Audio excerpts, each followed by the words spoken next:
So first you're going to open up Photoshop, go to File, click New, change the preset to US paper, change the width to 17, and change the height to 11. And then after that, we're going to go ahead and put our guides on. And you put guides on by going to View, and then New Guide. And so first we can start with the vertical guides. And that's vertical 0.5, vertical 16.5, vertical 8, vertical 9, and vertical 8.5. And then after we do the vertical guides, we're going to go ahead and move on to horizontal guides. And that's horizontal 0.5 and horizontal 10.5. So guides are basically just showing you where the page starts and stops, kind of like a book.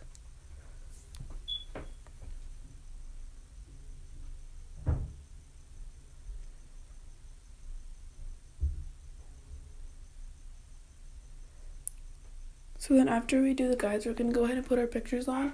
And you put your pictures on by selecting a photo, right-clicking, choosing open with, and then obviously picking Photoshop. And then once you have your picture, use the move tool to move the picture onto whatever page you want to be on. Once your picture is on the page you want to be on, you're going to free transform it to basically make it either as big or as small as you want it to be. And you can free transform by either following what I did in the video or pressing Command T. And when you free transform, you always want to hold down the shift button, and you do this because you don't want the pictures to be pixelated, and that helps stop it. Once you have your picture on your page, you can move it around and place it where you want it to be. And then we're going to go ahead and do this for the same thing for the next picture.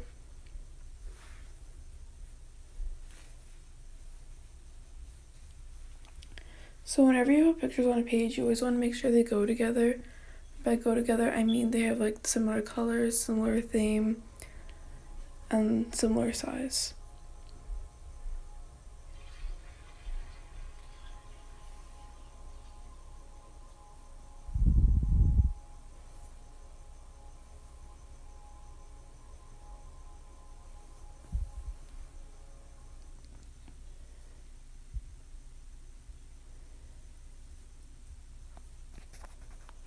One way to make sure your pictures are centered or aligned and evenly spaced is by clicking Command and the quotation marks, and that pulls up grids.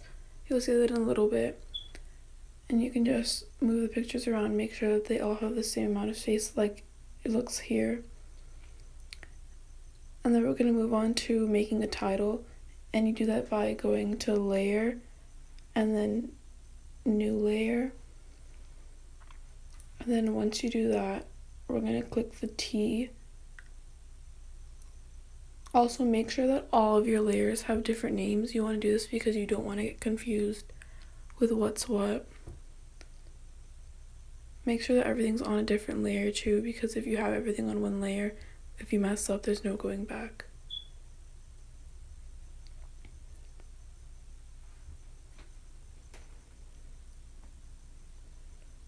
So yeah, here I am making a new layer for the text box.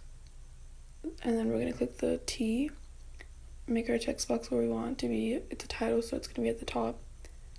You choose your font size. You can change the font lettering.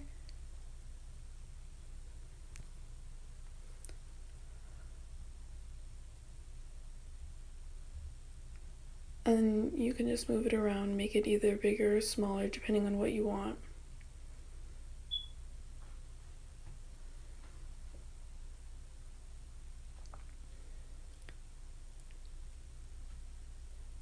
And then once we have our title, we're going to make a text box. And you want to have a text box on your page because every page needs text, even if it's like a sentence or two, like you need to describe what's going on. Unless it's a continuation page, then you don't need that.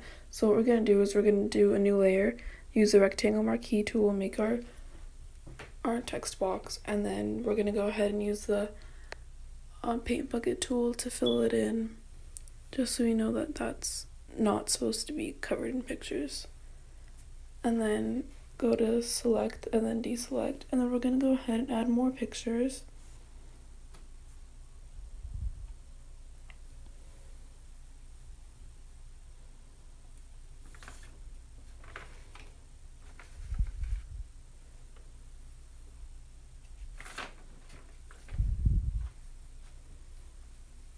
So every page should tell a story. You should always determine what your story is going to be beforehand, and make sure that your audience can figure it out too, and it's not just you.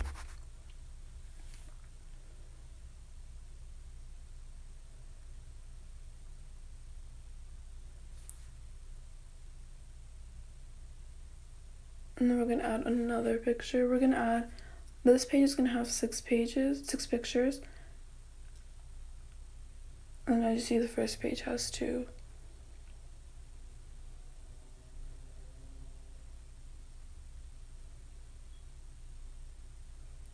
This is just one type of layout you can do. There are multiple types of layouts. You can really do anything that you want.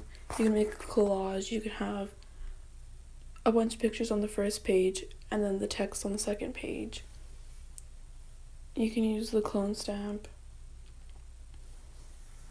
And then this is the final product.